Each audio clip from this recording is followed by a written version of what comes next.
La, la. Aquí estamos. ¿Me dicen si ya la pueden ver? ¿Sí? ¿Se puede ver?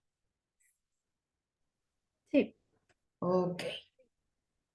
Entonces, déjenme nada más arreglo aquí con lo del... Yo no quiero bridge, no. Ok, lo voy a poner por acá. Vale, entonces, recuerden que estamos con esta parte del capítulo, ¿no? Donde las distintas o las principales teorías económicas nos interesa revisar qué nos dicen del papel de la innovación, cómo tratan el progreso técnico. Trabajamos en Marx y empezamos el día de ayer con esta cuestión de la teoría neoclásica ortodoxa, que repasamos algunas cuestiones de los supuestos básicos, ¿no? Entonces, eso fue lo que hicimos el día de ayer. Decíamos que esta va a ser nuestro esquema para este apartado en específico, los supuestos, revisar cómo se flexibilizan ciertos supuestos en dos campos de esta teoría, que es la teoría de los derechos de propiedad y la teoría de la agencia, cuáles son las principales críticas que se hacen a esta aproximación desde la teoría neoclásica, y también identificar para los autores o en estas críticas, cuáles son las estructuras de mercado y competencia en el proceso innovativo, ¿no? Entonces, esa es la estructura que también plantamos el día de ayer, ahí en clase. Esto ya lo vimos, platicábamos respecto a la cuestión del conocimiento, ¿no? Como fundamento para la innovación, y decíamos que en esta teoría, la teoría neoclásica, se asemeja, ¿no? El conocimiento a la información. O sea, el conocimiento es información. Pero nosotros tenemos el entendido que en los supuestos de la teoría neoclásica, la información es gratuita, es una información completa, que está disponible para todos los oferentes, demandantes, en este caso la empresa, ¿no? Para todos los productores, y que prácticamente, ¿no? Es una información al que tienen acceso todo mundo en igualdad de circunstancias. La realidad entonces, aquí, y fue una pregunta que se quedó, ¿no? Para que ustedes pudieran reflexionar y contestar si realmente en este contexto de competencia perfecta existen los incentivos para que la empresa innove, ¿no? Entonces, eso fue lo que se quedó, comillas, tarea, ¿no? Y entonces me gustaría preguntarles qué opinan al respecto. De acuerdo a lo que hemos revisado hasta el momento, ¿existen los mecanismos o existen los incentivos para que la empresa innove? Sí, no, ¿por qué? Las escucho.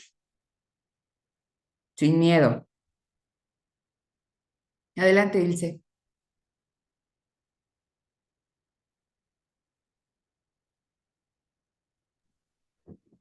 Am, pues creo que no, al menos con estos supuestos de competencia perfecta, creo que no existen incentivos para que la empresa innove porque existe información perfecta para pues todos los productores. Entonces, pues si uno innova, el otro también puede innovar, ¿no? Entonces, digamos que pues las ganancias serían iguales para todos, ¿no? Entonces no hay incentivos. Ok, muchas gracias, Ilse. Diana, ¿tú qué opinas? ¿Hay lugar para la innovación en la teoría neoclásica? Sí, no, ¿por qué?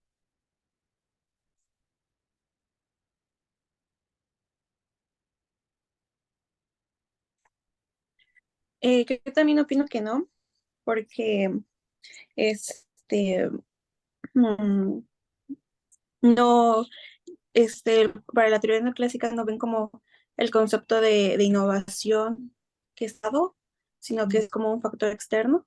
Ujú. Bueno, ya Y hemos dicho como también que la como está- tecnología, así, a ver, te interrumpo un tantito, Diana. Habíamos dicho que la tecnología, o sea, entendida como este progreso técnico, era algo que se determinaba fuera del modelo, ¿no? Era una cuestión dada, ¿no? Entonces, de entrada eso, pero con los supuestos que hemos revisado hasta el momento, ¿identificas tú que hay papel, o sea, que hay un chance para la innovación? ¿Y cuál de estos supuestos, alguno que te suene, es el que no permite o no incentiva a que haya innovación?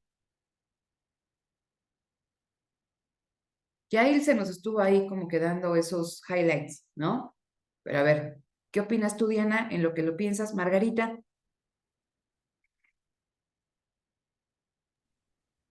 Yo también opino que no hay para que, para que los empresarios innoven, dado que como este es un modelo de competencia perfecta, pues la información es libre y siento que eso como que los desmotiva a querer ser mejor que los otros. Ok, En- ok. Gracias, Margarita. Diana, entonces, algo ahí en sintonía con lo que han dicho tus compañeras, que articule lo que habías empezado ya a decirnos.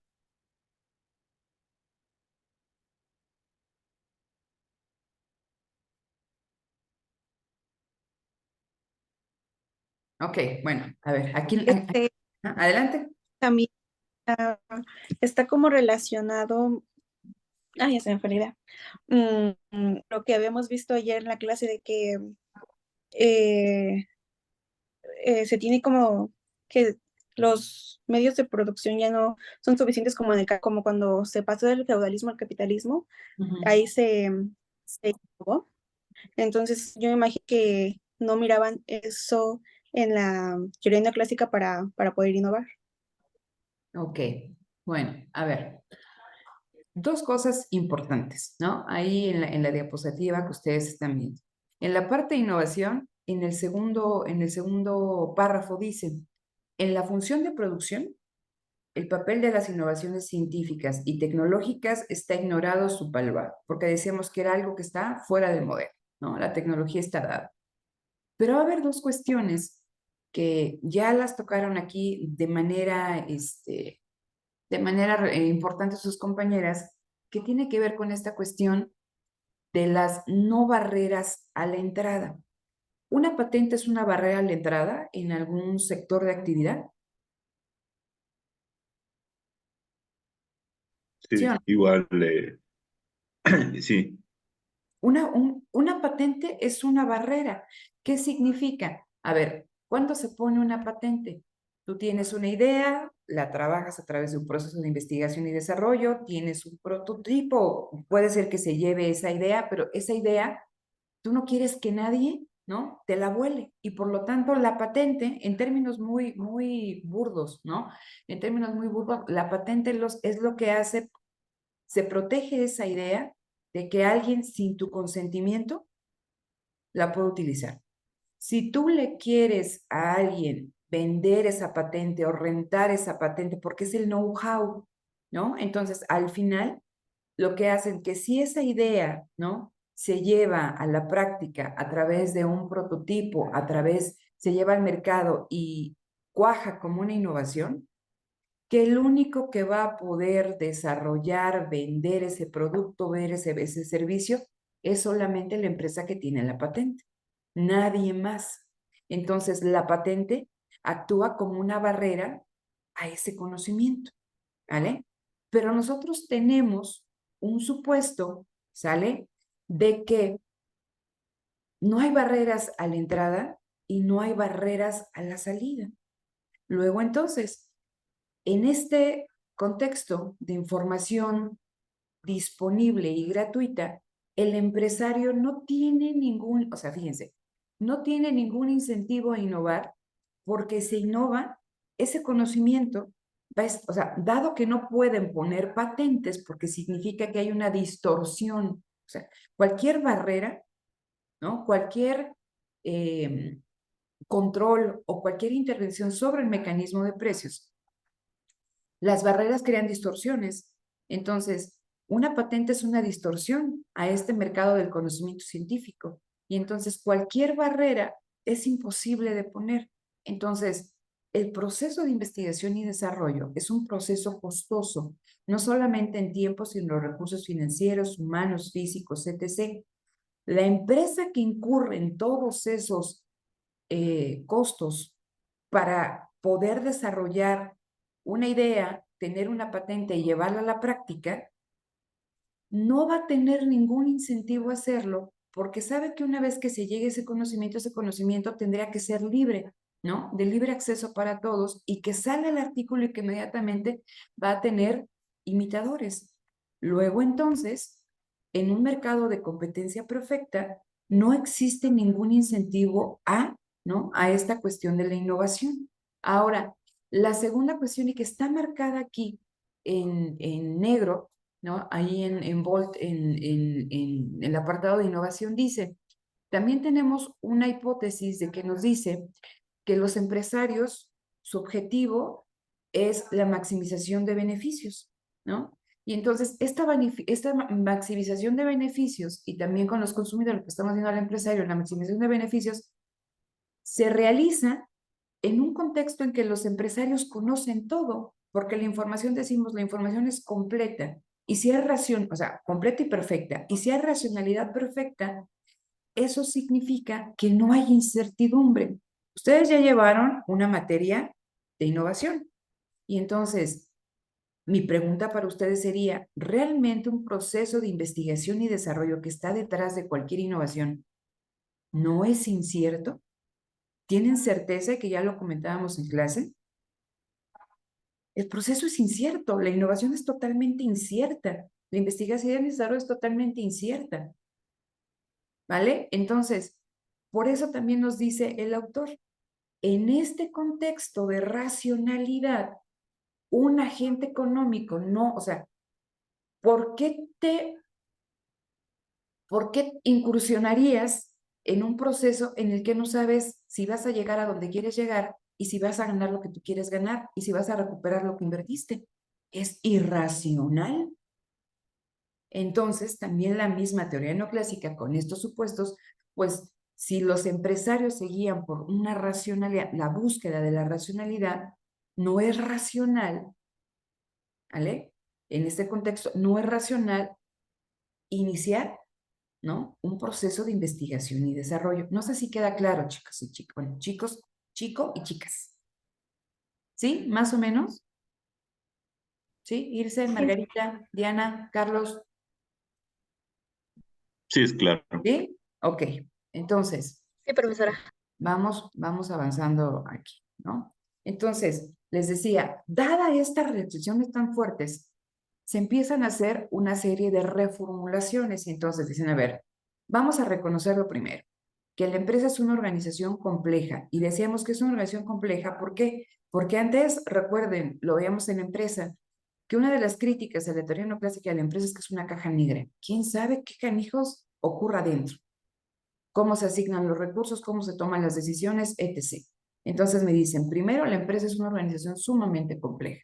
Segundo, ¿vale? Dentro de la empresa, recuerden lo que veíamos nosotros también, vamos a ver con agencia, pero con gobierno corporativo, dentro de la empresa existen diferentes miembros de la misma que tienen intereses divergentes, ¿vale? Entonces, ¿qué significa una organización? Si ustedes leen la definición de organización, significa, es un grupo de personas, ¿no? Una organización está compuesta por un grupo de personas que cooperan para alcanzar un objetivo común, ¿vale? Esa es la definición más o menos de organización. Pero lo que dicen los autores, espérame, ¿no? La cuestión es que no es así tan lineal. La cuestión es que los individuos que cooperan dentro de la organización llamada empresa, no todos tienen los mismos intereses, tienen intereses que pueden ser divergentes. ¿Y qué intereses van a primar sobre otros? Ah, pues ¿qué crees? Que tampoco los individuos que están dentro de esta organización tienen la misma jerarquía, ¿no? Y en función de estas jerarquías se van a dar relaciones de poder dentro de la empresa que van a hacer, ¿no? Que los intereses de unos, quizá, por esas relaciones de poder, se sobrepongan a los intereses de otros. Y eso va a tener diferentes efectos sobre el comportamiento de la empresa, en todos los términos y en el término de la innovación. ¿Vale? Entonces, dice, los agentes, ¿no? La empresa, el empresario, las personas dentro de la organización, dice, actúan de una manera intencionalmente racional. ¿Qué significa otra vez la racionalidad? Buscar bajo todo motivo la maximización de beneficios, pero se pueden equivocar. ¿Por qué? Porque la información es incompleta, ¿vale? Porque no se tiene acceso a toda la información que quizá se requeriría, porque recuerden aquí hay una cuestión, que hay información codificada, pero hay información que no está codificada. ¿Cuál es la que se puede transmitir? La codificada. Y si a esto le vamos a añadir otro problema, que hay una información asimétrica, que va a haber personas que tienen una información privilegiada respecto a otra, y eso se vincula con lo que les comentaba hace un momento de las relaciones de poder, ¿vale? Entonces, dice, vamos a ver cómo todas estas cuestiones van a tener un impacto importante, no solamente en el funcionamiento de la empresa, sino lo que a nosotros nos atañe en el desenvolvimiento de la innovación. ¿Vale? Entonces, la primera reformulación que se hace de los planteamientos neoclásicos de la empresa es la teoría de los derechos de propiedad. ¿Por qué es importante esta cuestión de la teoría de los derechos de propiedad? Les explico. Muevo esto para acá. Porque acabamos de decir que una de las cuestiones nodales en la teoría neoclásica es que no existen los incentivos para innovar. ¿Por qué? Porque todos se pueden aprovechar de tu innovación, de tu gasto, porque no existen las medidas para poder proteger. Y eso se le conoce como una falla, o sea, se les conoce como en el caso de una externalidad positiva. Las fallas de mercado, acuérdense de sus plazas de micro, ¿vale? Entonces, ¿qué es una falla de mercado en términos de la externalidad? Que si ustedes, un ejemplo, una externalidad negativa es que, no sé, yo al lado, aquí muy cerca de casa, tengo una plaza de toros, ¿no? Y no saben, o sea, cómo sufro cuando hacen las corridas de toros. Entonces, es una externalidad negativa para las personas que vivimos ahí y que tenemos cierta conciencia ahí del no maltrato animal, ¿no? Es una externalidad negativa. ¿Por qué? Porque lo tengo que escuchar, a pesar de que no quiera, se escucha. Pero en teoría, ¿no? O sea, esa externalidad negativa, piénsalo también en términos de contaminación. Las empresas que contaminan, pues pagan sus impuestos, pero realmente esos impuestos no cubren el impacto que tiene negativamente sobre la sociedad o sobre el entorno. Una externalidad positiva que sería en el caso de la innovación. Imagínense ustedes que la empresa X, ¿no? Hace un gasto importante para alumbrar todo el entorno o el contorno donde está ubicada la empresa. No lo hace el Estado, lo hace la empresa. Pero si la empresa no puede hacer que las personas que transiten sobre esa calle o sobre el entorno de donde está, tiene sus instalaciones la empresa, no puede hacer que las personas le paguen, esa es una externalidad positiva que nosotros nos estamos beneficiando, pero que no estamos pagando. Entonces, eso haría que la empresa dijera, como yo no lo puedo cobrar, pues mejor no lo hago. Es lo mismo lo de la innovación. Como yo no me puedo apropiar de las ganancias de la innovación, entonces no existen los incentivos para innovar. ¿Cuál es la ventaja con esta cuestión de los derechos de propiedad? ¿Qué son los derechos de propiedad? Dice, en esta teoría lo que se busca, lo que ellos dicen, que si el Estado crea de manera institucional los incentivos para que las personas puedan apropiarse, ¿no? De los derechos que, o sea, puedan tener la propiedad, ¿no? Y puedan tener la certeza de que aquello que es de su propiedad, nadie se los va a quitar y que también pueden apropiarse del valor que estos activos físicos, intangibles, etc., le generan, eso va a traer eficiencia para el mecanismo de mercado, ¿sí? Entonces, dice aquí, en el segundo rubro, dice, proporciona a los individuos los incentivos para crear, para innovar, dice, para conservar y para valorizar sus activos, ¿no? Que tienen su control. Entonces dice, los derechos de propiedad permiten internalizar las externalidades, porque una externalidad, les decía, positiva o una externalidad negativa es una falla del mercado, es una pérdida de eficiencia del mercado. Entonces, que existan instituciones, que existan leyes que protejan los derechos de propiedad, va a hacer que en este caso las empresas cuenten con los incentivos para innovar. ¿Cuál sería, no? En esta materia, una cuestión de protección del derecho de propiedad, la patente. Entonces, fíjense ustedes que cuando escriben un libro, creas una obra, ¿no? ¿A dónde vas? Al indautor. Es la institución, ¿no? Que te da el derecho sobre aquel activo físico o intangible que tú desarrollas para que nadie se apropie de esa idea y de las ganancias de la misma, salvo que tú lo quieras hacer. No sé si queda claro hasta acá, chicos. Sí, ¿Sí? Entonces, ¿por qué es importante la teoría de los derechos de propiedad en lo que nosotros estamos hablando? Dice, porque de otra manera no hay los incentivos para que los empresarios innoven y de esta manera, dice, la teoría de los derechos de propiedad ayuda a restaurar la eficiencia del mercado. ¿Vale? Entonces, vamos con la última línea, ¿no? Dice aquí, es importante no solamente generar innovaciones, sino difundirlas, que se absorban dentro del sistema económico y que se adapten a los requerimientos de ese sistema económico, ¿no? Pero recuerden también, y les digo, es necesario flexibilizar los supuestos de la teoría neoclásica. Y de entrada es esta cuestión de la información. Y de entrada es esta cuestión de las barreras, porque también fíjense, en términos, una patente protege la innovación del que hace todo el gasto de investigación y desarrollo, pero también una patente no posibilita la difusión de manera inmediata de la innovación. Piensen ustedes en los medicamentos, ¿no? Generalmente las farmacéuticas hacen investigación y desarrollo y patentan sus diferentes fórmulas. Y cuando ustedes quieren comprar un medicamento que está patentado, generalmente esos medicamentos son muy caros.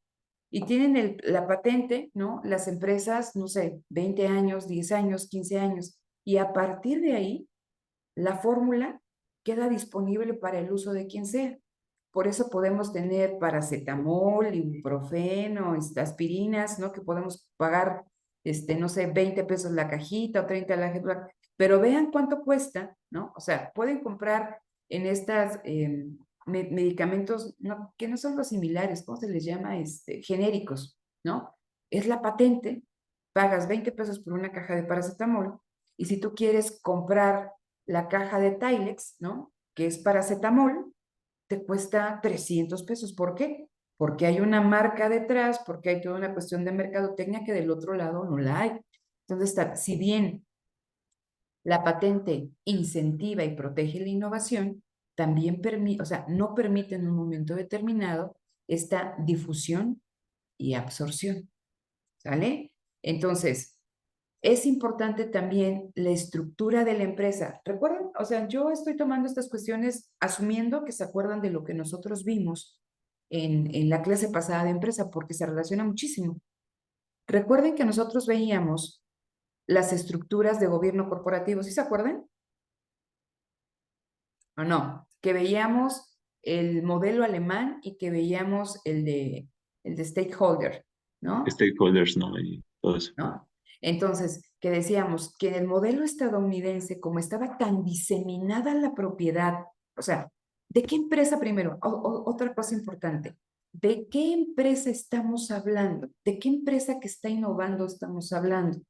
No estamos hablando de la empresa que es controlada por un empresario, que es el dueño, una empresa chiquita.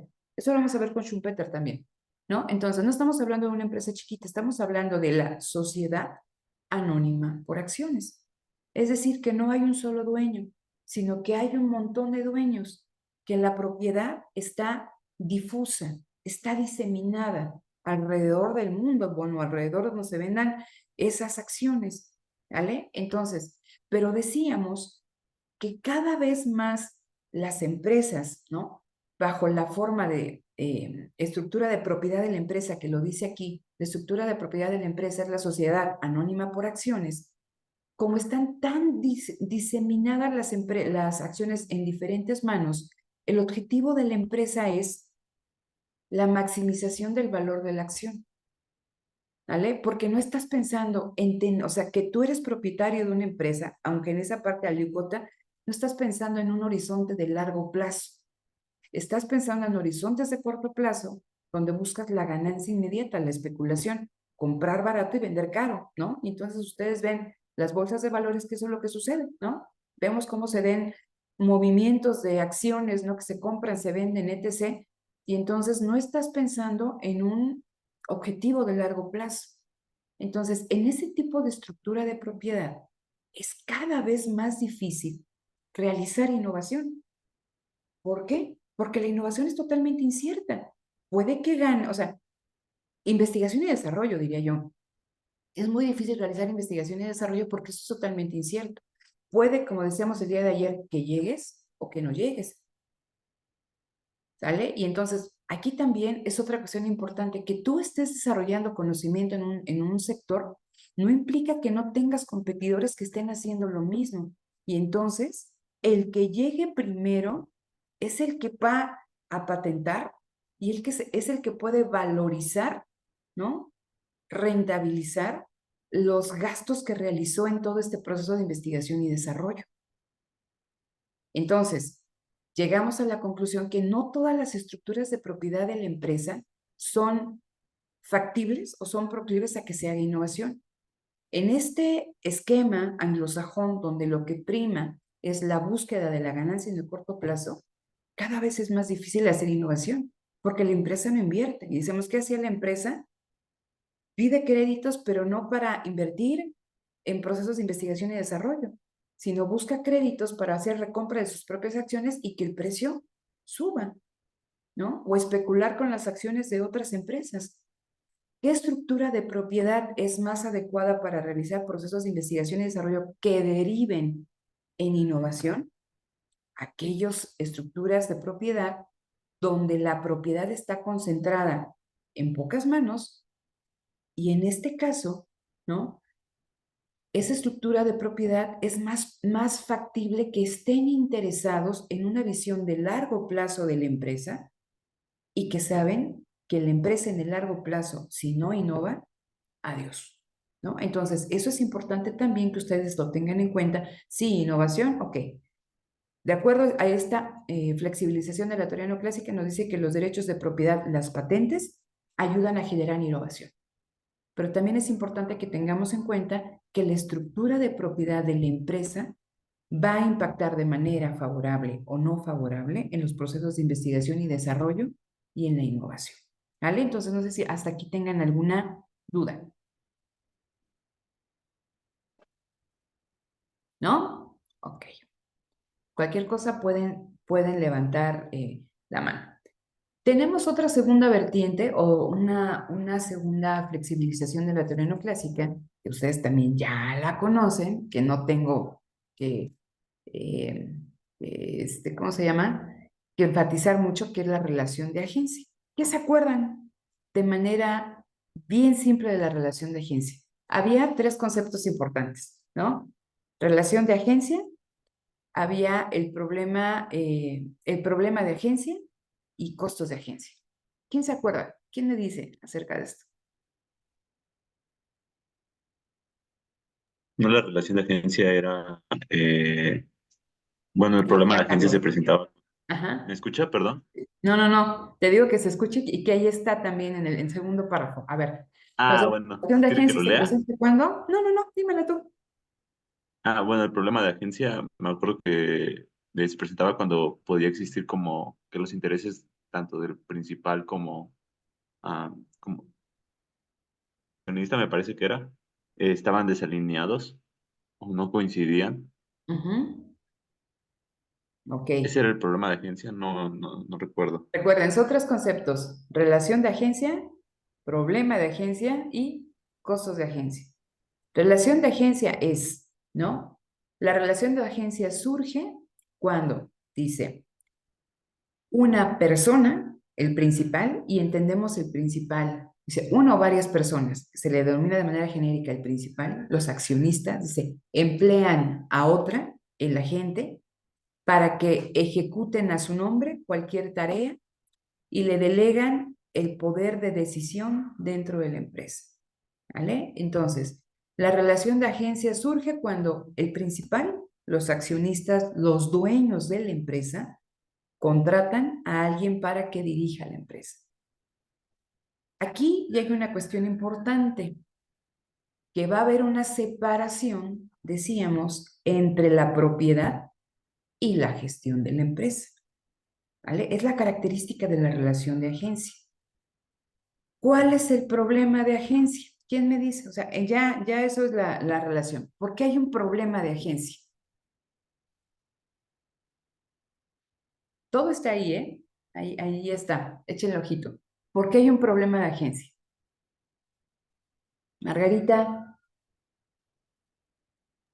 Porque los intereses del grupo de accionistas no se coordinan o no coinciden o no convergen, como quiera decirse, con los de la administración o Ujú. sí, pues sí, de la persona que está encargada de la empresa. Ok, entonces fíjense, el problema de agencia va a existir porque, como veíamos en un poquito, en una diapositiva anterior, la empresa es una organización compleja y no significa que las personas que cooperan dentro de una empresa tengan los mismos intereses. Entonces aquí no me hablan de nadie más en la empresa que de quien la dirige y de los dueños de la misma.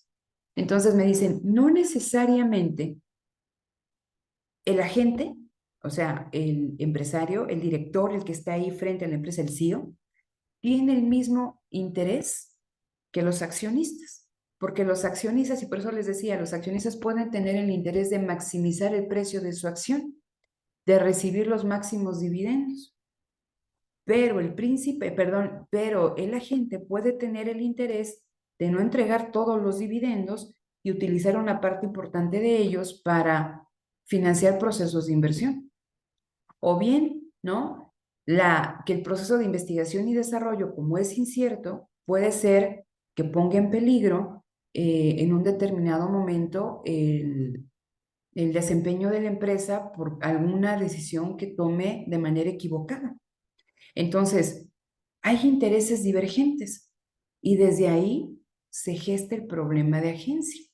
Y también, o sea, ese es uno de las cuestiones que puede generar un problema de agencia. Y también otra de las cuestiones que puede generar un problema de agencia es que regresamos a la cuestión de la información, que la información es asimétrica. ¿Quién puede conocer más el funcionamiento de la empresa que quien la dirige? No los dueños, sino quien la dirige. Luego entonces, ¿no? En esta cuestión, alguien puede hacer un uso no tan honesto, ¿no? De esa información también para actuar en su bienestar. Acuérdense lo que veíamos nosotros con Williamson, que siempre está presente el oportunismo, ¿no? Que es la búsqueda del propio interés con dolo. Entonces, eso va a hacer que en esta relación de agencia haya un problema de agencia. ¿De qué manera se puede tratar de solucionar este problema de agencia? Lo que se busca entonces es crear un esquema de incentivos a través de un contrato que busque alinear los incentivos de la gente con los incentivos del principal. Por eso dice allí, y está también en negritas en el cuarto párrafo, el problema consiste en construir un sistema que estimule y que vigile a la gente para buscar que éste quiera alcanzar, ¿no? La función de utilidad del principal. Entonces se tienen que incurrir en costos de agencia. ¿Cuáles son los costos de agencia? vigilancia, ¿no? Del comportamiento. En términos contractuales, si tú le pagas un salario mayor a esta persona por sus resultados que tenga en un determinado momento, si les das bonos, si les das que pueda él también convertirse en cierto momento en accionista obteniendo, ¿por qué? Porque les decía que cuando tú haces accionista a alguien también, pues lo conviertes de parte de tu interés. Entonces, con esta cuestión, al hacerlo accionista, ¿no? Los compra las acciones a un precio barato, las tiene que mantener durante cierto momento, o sea, durante cierto tiempo, para asegurarte que va a trabajar para hacer que el valor de la acción, el precio de la acción, suba. Pero también un costo de agencia es que ante una decisión mal tomada por el agente, ¿vale? Haya un seguro que cubra esta mala decisión. ¿Por qué puede haber una mala decisión? Porque la información también que recibe el agente es asimétrica. Les pongo un ejemplo con esta cuestión de lo de el huracán, ¿no? Que llegó a Acapulco. Estaba escuchando que algunos de estos hoteles no tenían seguro, ¿no? Y entonces dices, ¿cómo es posible que en una zona donde puede, o sea, estamos hablando de Acapulco, ¿no? Por la ubicación geográfica, pues es proclive a que, pues que quizá nunca había llegado, o sea, un huracán de este tipo, ¿no? Entonces dices, pero créanme que ahora, ¿no? Las personas encargadas de un hotel, pues en sus seguros sí o sí van a contratar contra la llegada de un huracán por la magnitud de la devastación que ocurre. Pero imagínense que ustedes son los principales, contratan a alguien y esa persona decide que no ve importante tener un seguro contra un huracán. Ese es un costo de agencia. Entonces, tiene que haber seguros ¿para qué? Para responder, ¿no? Por esta pérdida, ¿no? O por este costo que genere la decisión del que está al frente de la empresa, ¿sí? ¿Esto les sirvió para recordar un poquito? ¿Eh? ¿Sí o no? Sí. Sí, Bueno, ustedes siempre me dicen que sí, son geniales. Ok, entonces, a ver, esto nada más de manera muy, muy chiquita porque no es el foco, ¿no? Entonces, ¿cómo se ve aquí a la empresa? Y regresamos. ¿Cómo se ve aquí a la empresa como un nudo de contratos? Recuerden que todo lo que vimos con Coase, con Williamson, los de agencia, siempre se ve a la empresa, se interesan más en la parte mercantil, en la parte de la transacción y cómo esas transacciones se protegen a través de relaciones contractuales. Pregunta para ustedes. ¿La innovación es una transacción? ¿De qué manera el contrato incentiva y protege la innovación?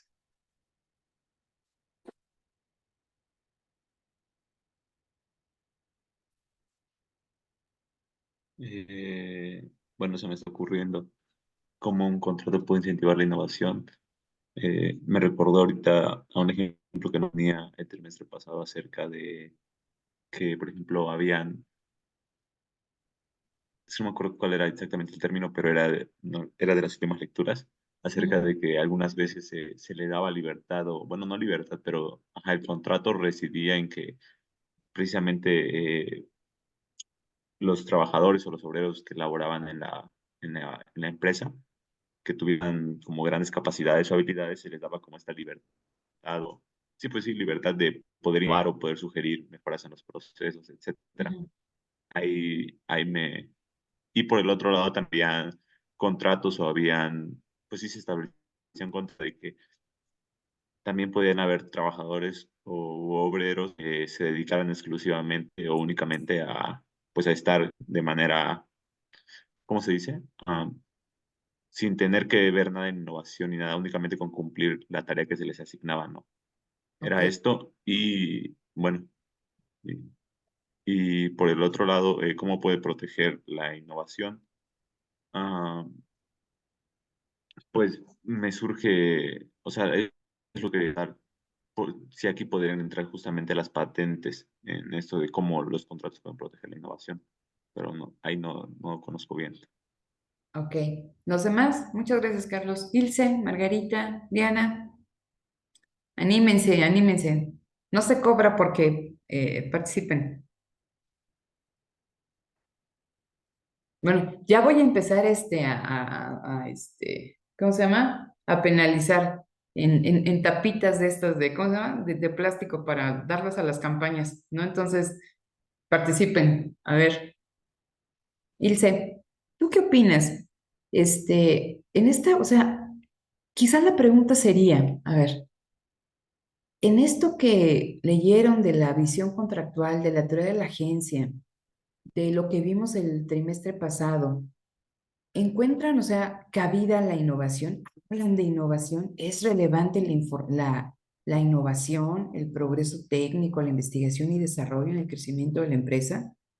Porque les decía hace un momento, ¿no? Que ellos ven a la empresa como un nudo de contratos, ¿no? Entonces, que dentro de la empresa tengo a este agente que establece contratos de manera individual con los diferentes factores de la producción, ¿no? Por eso decíamos, la esencia de la empresa, dice en el segundo párrafo, son las relaciones contractuales interindividuales.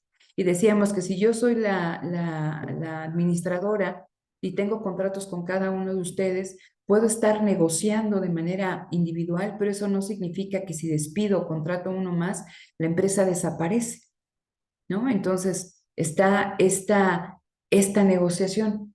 ¿Nos hablan algo de investigación y desarrollo, de innovación para que sea importante en el De desarrollo? investigación y desarrollo no, pero sí nos mencionan, o bueno, no explícitamente, pero creo que sí se puede como aterrizar acá acerca de esta cuestión de que justamente cuando el costo en el mercado, o bueno, pues sí, cuando el costo de llevar a cabo una transacción en el mercado era superior a llevarla a la empresa, pues se decidía internalizar pues dicha transacción en la empresa, ¿no?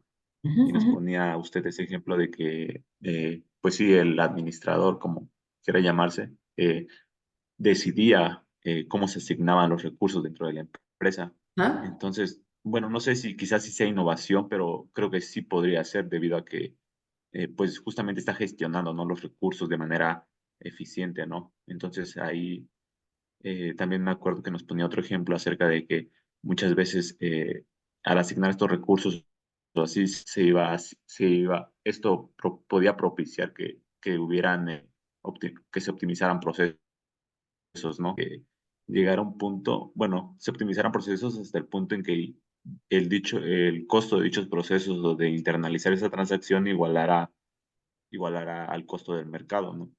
Entonces, no sé si por ahí podría ser, es algo que se me ocurre ahorita. Ok, muy bien. Los demás, muchas gracias, Carlos. Diana, yo sé que quieres participar, Diana. Te veo así como que quieres participar. A ver, Diana. Pues yo creo que sí hay costos en las transacciones de la innovación, porque Ah,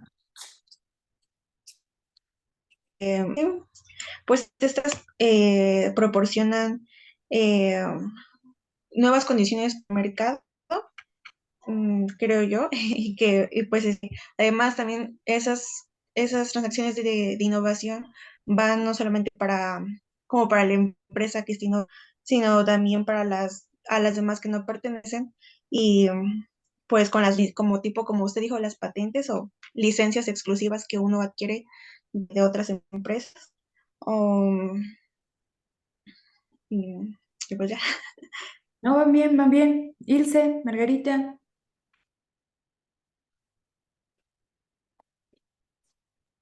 A ver, fíjense. Pues Adelante, adelante, por favor. sí, pues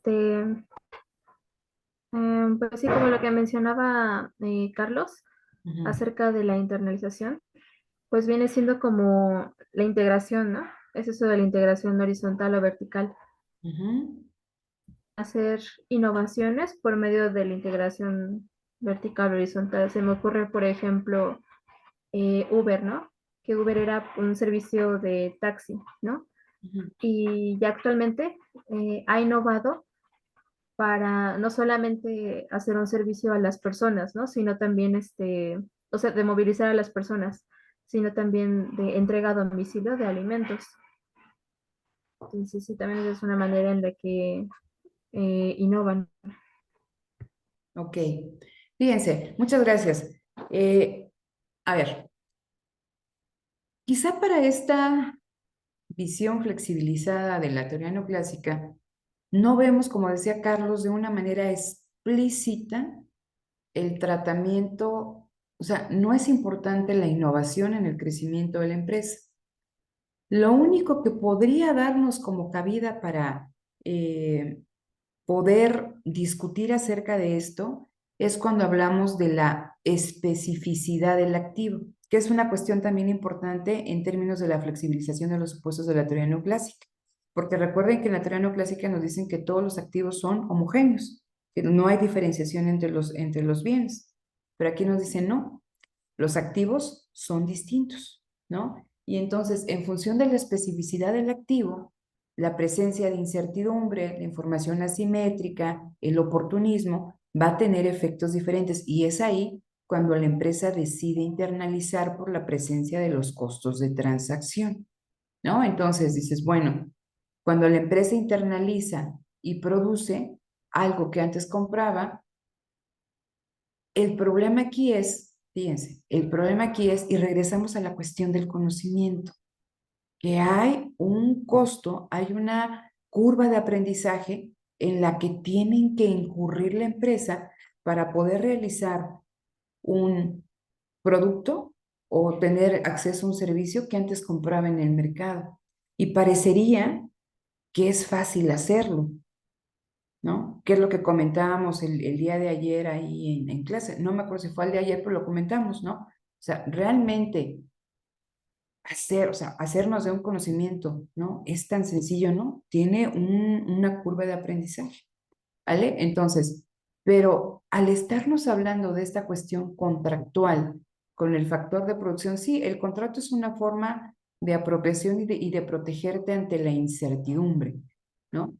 Pero para estas teorías como tal, salvo en el caso la del derecho de propiedad que nos dice que podía proteger los gastos en los que se incurren en términos de investigación y desarrollo, en la teoría de la agencia no vemos como tal un tratamiento de la investigación y desarrollo.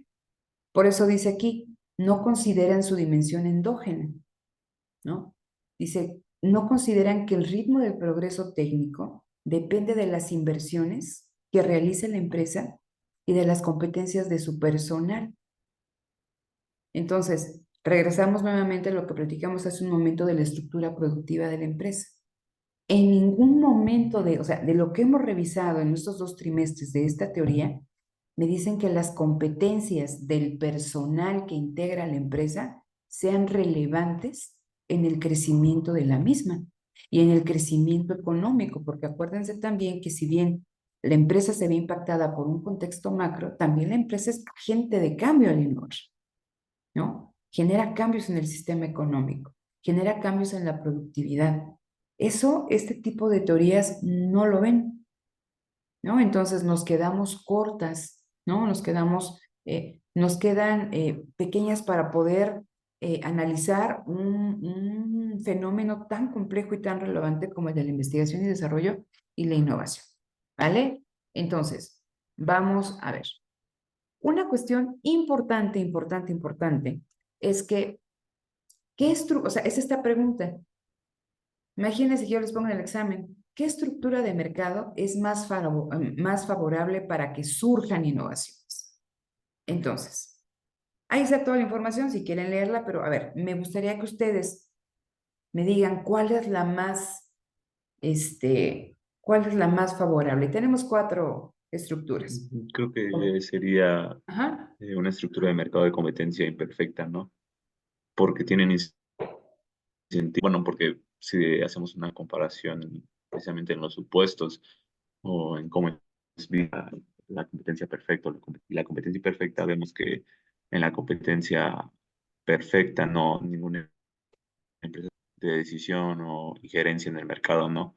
Entonces, si optamos por una estructura de mercado de competencia imperfecta, pues la empresa tendrá incentivos para innovar porque esto le permitirá, pues sí, tener beneficios extraordinarios o superiores a los normales. Poder crear barreras a la entrada, a la salida, derivado de las innovaciones, ya sea en el caso de patentes o economías de alcance, economías de aprendizaje, etcétera. y también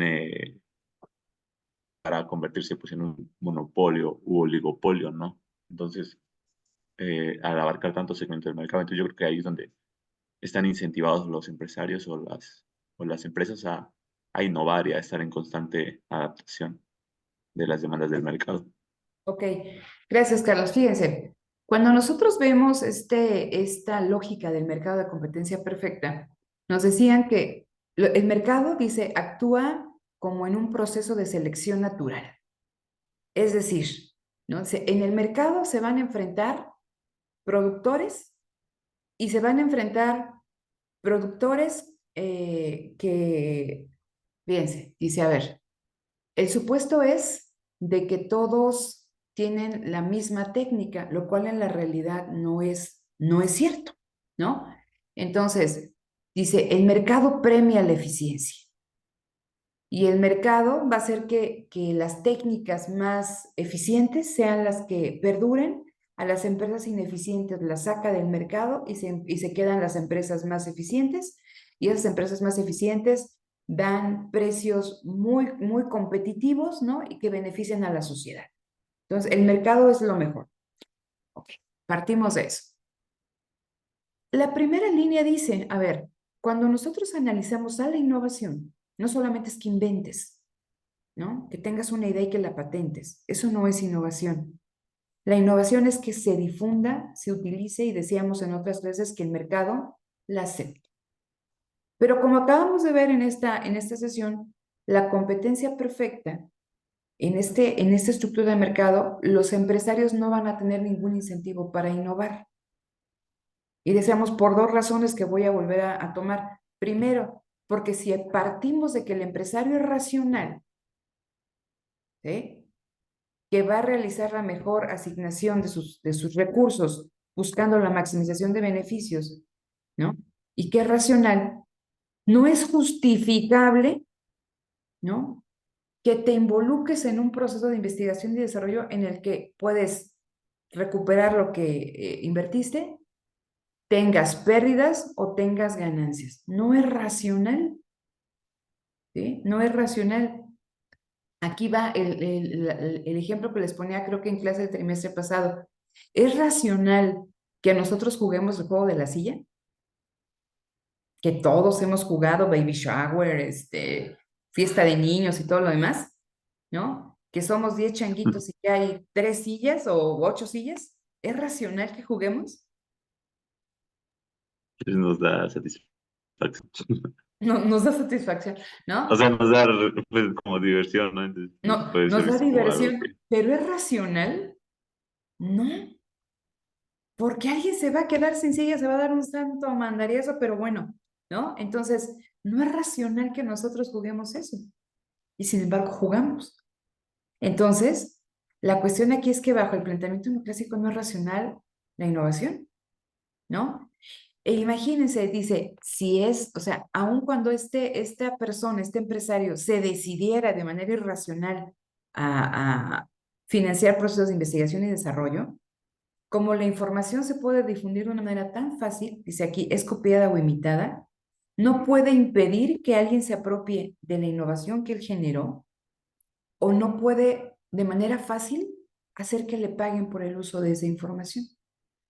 Dice, ello cambia con lo que veíamos en la teoría de derechos de propiedad, cuando se pueden establecer derechos de propiedad intelectual, las patentes. Dice, que implica una renta de monopolio. ¿Sí? Dice, las patentes estimulan la inversión del empresario individual. Pero el problema, dice, es que las patentes, como decía hace un momento, distorsionan el mercado de conocimientos. Pero, dice entonces, ¿cuál es la estructura de mercado más favorable para la emergencia de las innovaciones? Pues, o sea, una empresa que puede proteger, ¿sí? El gasto que hace en esa investigación y desarrollo. Y estamos hablando, como decía Carlos, de estructuras de mercado de competencia imperfecta. Alguien, o sea, una empresa que tiene a través de una patente o a través de la protección de derecho de propiedad intelectual, ¿no? Rentas de monopolio. Entonces, el monopolio, ¿no? Es la estructura de mercado más favorable para la emergencia de innovaciones. Y vean aquí lo ilógico, bueno, no lo ilógico, lo interesante del asunto. Decíamos que el conocimiento codificado permite una mayor difusión y absorción de ese conocimiento. Pero en términos de la innovación, el conocimiento no codificado, el saber hacer la experiencia, dice aquí, reduce el riesgo de que otras empresas copien, imiten lo que está haciendo la empresa innovadora. Porque la experiencia, el expertise, el know-how, no se puede, ¿qué? No se puede robar. No se, o sea, si no es de fácil difusión, es más difícil, ¿no? Cuando se tiene ese tipo de conocimiento no codificado, que las empresas imitadoras o seguidoras se hagan de él. Yo les decía, ustedes pueden comprar una licencia, ustedes pueden comprar algo que les diga, a ver, ahorita que se ponen tan de moda todos estos cursos de cocina, ¿no? Entonces hay diferentes portales que los hacen los chefs y que ponen taller de comida navideña, taller de comida tailandesa, taller de comida japonesa, ¿no? Y entonces nosotros compramos el taller que cuestan 200, 300 pesos y entonces nos dan ahí la receta y cuántas, ¿cómo se llama? Ingredientes requerimos y está el chef ahí cocinando. Realmente, piénsenlo bien, va con esto. Que tengamos todo eso, esa codificación, ¿vale? De un conocimiento ahí, implica que nos va a quedar igual que al chef. Sí, no, ¿por qué? No mencionábamos justo el trimestre pasado acerca de lo de la experiencia, ¿no? Que repetir un proceso tantas veces eh, te generaba pues, cierta experiencia o ciertas capacidades o habilidades, ¿no? No es por ejemplo de se había en esta empresa que se dedicaba a hacer, que era moldes o como diseños de cajas, algo así, Ujú, ujú.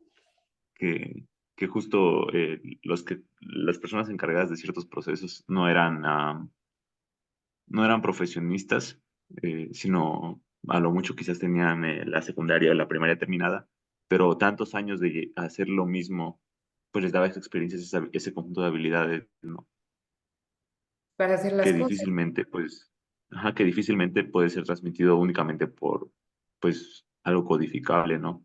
El conocimiento codificable, sino también estaba, pues, ajá, el learning by doing, como puede ser visto.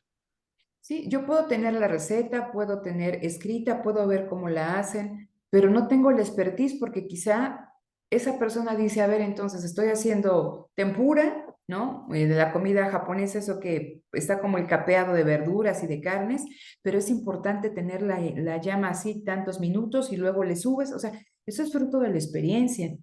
¿Cómo tienes que lavar ciertas verduras para que, etc.? Eso es fruto de la experiencia. Entonces, por eso dice, una empresa puede comprar una patente, puede comprar una licencia tecnológica, pero cuando lo que realiza la empresa innovadora también tiene una parte importante en el conocimiento no codificado y en la experiencia de las personas que trabajan dentro de ella, va a ser más difícil que la copien o que la imiten. El problema aquí, queridas y querido, la cuestión es que decíamos, ¿cómo actúan las empresas? Porque muchas de las empresas lo que hacen, y decíamos, y ya lo mencionaba Carlos, ven al trabajador, que como decía Marx, ¿no? Es la fuente creadora de valor. Ven al trabajador como un costo y no como una inversión. Y entonces, muchas empresas, por sus mismos procesos productivos, lo que hacen es que el trabajador únicamente ejecute, pero le quitan esa parte de pensar, de interactuar y de innovar. ¿Y por qué las empresas japonesas tuvieron mucho éxito en un momento determinado en términos de innovación? Porque le regresaron al trabajador esa autonomía para poder impactar, intervenir, ¿no? Colaborar en la empresa con el conocimiento que tenía. Es simplemente ahí para que lo tengan en cuenta. Entonces, con esto cerramos. Entonces ya es importante que entendamos que el esquema de competencia perfecta, en competencia perfecta decíamos, no hay competencia. Si no puedo hacer nada por diferenciarme, yo únicamente tengo que tomar precio de mercado, no hay competencia. Entonces, ¿qué esquema favorece? Competencia imperfecta, lo que brinda monopolio en un momento determinado. ¿Y qué es lo que está detrás de la innovación? Y por eso les puse un videíto que no sé si todos vieron, pero que me gustaría, si no lo vieron, véanlo y que lo comentemos. Porque un mercado que está dominado por empresas enormes es el mercado automotriz, ¿no?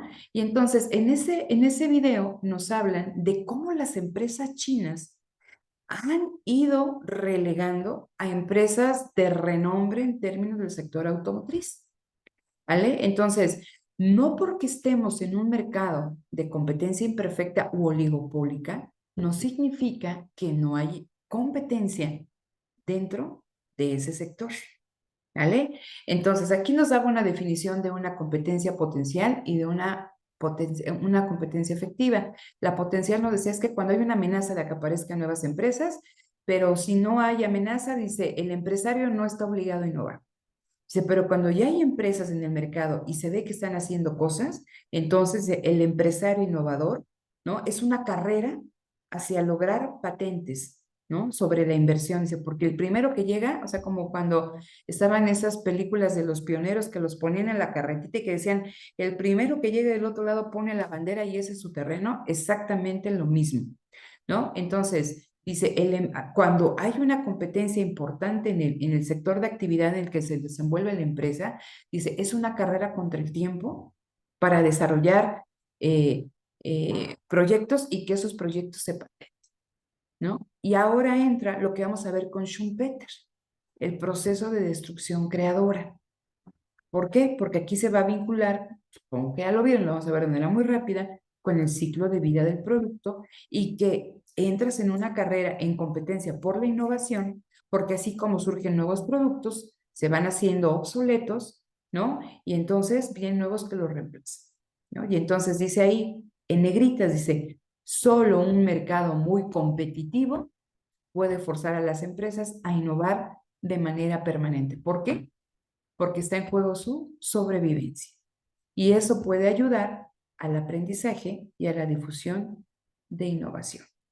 Dice, en una estructura monopólica, Schumpeter menciona que las empresas innovadoras aprovechan las rentas tecnológicas, las ganancias de sus anteriores inversiones, dice, y solo se ven incentivados a invertir en investigación y desarrollo para innovar cuando desean entrar a otros mercados o existe el riesgo de que entren nuevas empresas y que les quieren competir el mercado en el cual están.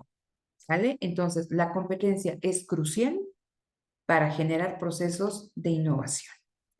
Y entonces, por eso les digo, no pensemos con que estemos hablando de una estructura de mercado de corte oligopólico que no hay innovación. Porque vean el mercado mexicano, vean que ya hay un montón de empresas chinas de autos chinos que están dando una garantía de 7, 10 años, precios sumamente competitivos, ¿no? Y que están logrando ganarles, ¿cómo se llama? Lugares importantes a las empresas automotrices tradicionales y que no solamente es que han hecho avances bien importantes en términos de movilidad de estas cuestiones de uso de energías alternativas, ¿no? Que no han logrado hacer las empresas occidentales. Vean ese video, si no, o sea, espero que lo hayan visto, si no lo han visto, véanlo, les voy a subir también otro por el mismo rubro para que podamos estar ahí discutiendo sobre esos ejemplos. ¿Vale? Entonces, ¿dudas hasta acá? ¿No? Entonces, dejo de compartir pantalla aquí y